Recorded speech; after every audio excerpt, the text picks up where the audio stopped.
What's up, guys? Welcome to another video. Zach checking in. I tried to get 2 videos in 1 week done. I have failed, but I had some family come in from out of town, my wife's brother and his girlfriend, and we spent some time with them over Memorial Day week. I hope you had a great holiday. I did. I got 2 extra surprise days off from work, and that was awesome. Lost out on time and a half for working those hours, but that's okay. I needed a break. Been working 7 days a week since this COVID nonsense happened, so I was actually pretty relieved. So, as we jump to the video today, please ignore the water heater behind me. The family is asleep, so I'm in the garage. As the title suggests, this is going to be a video just quickly talking about 3 stocks, 3, that I am looking forward to getting large positions in when the market goes down, hopefully with another crash. I say hopefully, that might sound mean, but the market needs to go down. It is being way too stupidly high at this point. And at this point, I've almost convinced myself it's not going to go down, and I'm just wasting my time. So I hope I'm wrong. If you hope I'm wrong and the market goes down, click that like button for me. I am going to be putting this together on the new MacBook I got. So hopefully this video comes out better. Did a lot of research here. So if you like the video, please drop a like. Make me feel better about all the work I put into this. And let's jump into it with the 3 stocks I'm looking forward to buying.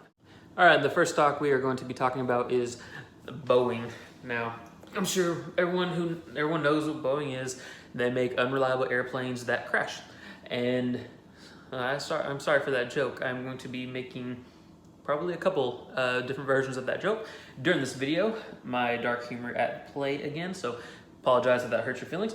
So the current stock price, as of about a week ago when I actually filmed this, was about $135, down from about $134 a share at the beginning of February, which is more than about a 50% drop. May 14th saw them hit a low of $114 per share, but miraculously and unexpected, although I guess I should have expected it, there was almost a 13% gain the following Monday on the news that the wonderful Saudi Arabia sovereign fund purchased a little over 714 million shares of stock, which definitely boosted them. Now combine this with the help from the U.S. Navy that they got for $2.6 billion dollar order for what they're calling slammer missiles, things that make things go boom, not unlike their airplanes. I personally did not enjoy the news, as Boeing is my my top watch stock to get a huge position in. This is like number 1 for me. I'll be putting a lot of money into this. Should it go down drastically again, it is still a good buy in my opinion, but I think it can go much lower. Me personally, I'm waiting for the stock to be around about $100 before I sink a lot into it. A good takeaway is that we got to see that the stock in particular responds pretty well to positive news. Kind of like with the sovereign fund. I mean, the 13% gain in 1 day with, albeit 2 pieces of good news is nice to see. And of course, the U.S. military is always going to need to blow things up, so they will always have contracts coming in that regard when they're not busy, making faulty aircrafts. Now, taking a look at their balance sheet, we see that Boeing currently has about $38 billion in total debt, and about only $15 billion in cash and equivalents. With the orders for commercial aircraft on hold due to lack of travel, and the issues with the 737, of course, that started plaguing them mid to late last year, they'll need to hold on as much cash as possible. Now, the good thing that they have going for them is that they, despite what people may know about them, they make quite a bit more than just commercial aircraft. Taking a look at their website, just their basic website, you can kind of get a general look at their operations. Now, of course, they are in the primary business of making commercial aircraft. I didn't actually realize that their numbers were this high. They own about a little over 10,000 airplanes, which makes up almost half of the entire world's commercial airline space, which I knew that Boeing was a majority. I just didn't realize it was that high. Now, as I mentioned with the contract from the Navy, they're a leader in defense, space, and security. They provide designs, production for military rotorcrafts, satellites, human space exploration, autonomous systems, you name it. They've got their hands in it. They do a lot of business with different governments, primarily the U.S. government. So they'll always have a line of income coming in just from that alone. Now, my takeaway from Boeing is that they're still massively down over the last 6 months. I am still greatly a fan of the stock. Now, with the boost from Saudi Arabia, I'll be keeping an eye on this because who knows, Saudi Arabia might end up going deeper in, especially if the market does go down. So that shows that Saudi Arabia saw a great deal. They are still a great deal in my opinion. I feel like they can become a better deal though. So we will see what happens with them over the next few months to the next year. Now we're going to move on to stock number 2. The second line is going to be biggest bank in the U.S., JPMorgan Chase. Now Chase, in particular, this stock owns a very, very warm and fuzzy place in my heart, as it was the first individual stock that I ever purchased. Now I did have stocks in my overall, throughout my whole portfolio.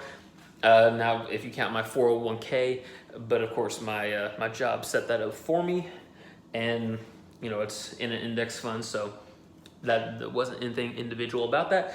But so yeah, this is my first stock that I ever bought. Now it's crazy to think that it hit a low of $79 a share in March 23rd from its all-time high of $141 just 2 months earlier on January 2nd.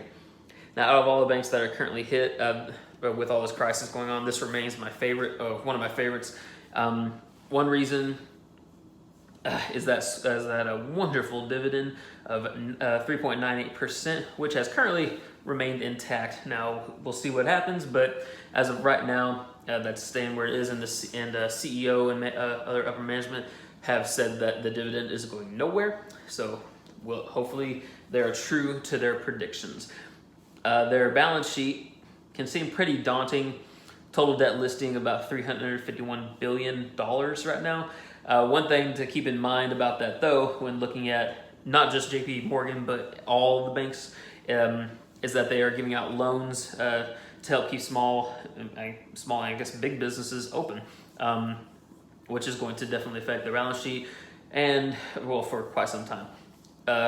According to a report released by JPMorgan, they issued almost $50 billion in new lines of credit to help small businesses alone in the months of March and April.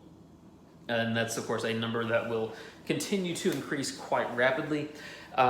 Even with where it is now, based on that they're almost half of what they were at the beginning of January, I see this as a really great buy, especially if you're hard into dividend investing like I am. The dividend that management has said that is not going away is very nice, very attractive, and they're just a good bank, I feel, to have some money in. My personal target price for Chase to go in hard, kind of like how I mentioned with Boeing, would be about $80 a share. Now at this point, same with pretty much every other major stock right now, it's going to take something drastic for it to get down to that number again, considering that the low was just that they ever saw in this pandemic right now is $1 lower than that. But I consider the stock an excellent buy even right now, but I feel like the market goes lower, it'll go lower, it'll only get better. So that's another one that I am keeping my eyes on. Now, before I get into my third stock for this list, I was going to put Netflix on the list, but since they're low of $2.98 a share in March, they pulled a complete 180 thanks to everyone staying at home, watching Netflix and other streaming services. Did a complete 180 and has left the building. I don't think that we'll get Netflix down to $2.98 a share unless just over time business starts to crumble from underneath them, or if we have another crash. But we'll see what happens. Plus, I love dividends. They don't have a dividend, maybe in the future, but we'll see what happens from here. But just a quick little tangent there. Let's go to stock number 3. Third stock on the list is AT&T. Who could have predicted it? I don't know, not me. But anyway, the telecommunication giant is doing some big moves, which we definitely take a look at. Right now, they are only down $10 per share from January. And from what I've seen, most analysts still say that it's overpriced. And while I mean, I can see that and definitely agree, what keeps me interested is the 7.06% dividend yield that, same with JPMorgan, management assures us is not going anywhere. They said that the dividend will not be cut, so hopefully, case with JPMorgan, that stays the same. Now their balance sheet is kind of rough to look at. They have just shy of about $10 billion in cash, $185 billion in total debt. Now, a vast part of the debt, no surprise, due to the ever-changing world and landscape of telecommunications, and just 5G and building towers that are compatible with that, and just ever-expanding networks. So debt's going to be something they'll pretty much always have. Then, of course, there's also their $85 billion acquisition of Time Warner, including HBO, which is quite a significant acquisition. Hopefully, it's one that pans out for them. One thing that we have to look forward to is, of course, like I mentioned, the launch of HBO Max, which is set to come out, be out May 27th. Now, the thing that's got me interested, and I will be subscribing to HBO Max. By the way, their library is going to include, give or take, 10,000 hours of content, which will, of course, have the entire HBO library. It'll have your classics such as Game of Thrones, Westworld, Sopranos, Wire, and more. There's also the additions of the shows from the Time Warner acquisition, including the ones that I'm really excited about, Big Bang Theory. And a quick little side note, for those who hate Big Bang Theory, get off my back. I thought it was a great show. I really enjoyed it. The Doctor Who library, I don't know if it's the entire series of Doctor Who, but I'm excited nonetheless. And of course, Friends, which is my favorite TV show ever. I love Friends. Deal with it.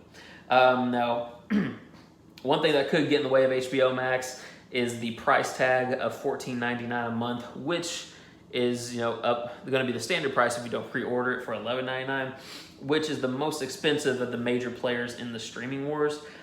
We'll have to wait and see. Hopefully the public thinks that it's worth it at that price. Now, as I mentioned with Friends, that's one of the major reasons I'm going to be getting it. Me and my wife love Friends.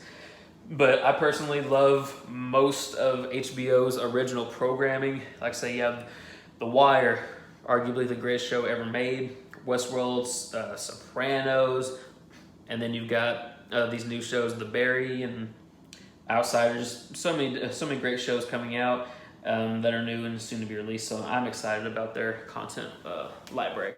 Well, everyone, that's the video for today. Just 3 quick stocks to keep your eye on. If you agree with my picks, or if you have any thoughts on them or stocks that you're watching, let me know in the comments below. Please make sure, if you didn't, to smash the like button. Really help my channel out. I'm trying to grow it. I'm trying to work from home, man. Anyway, thanks for stopping by and watching the video. Again, hope you enjoy it, and good luck with your investing.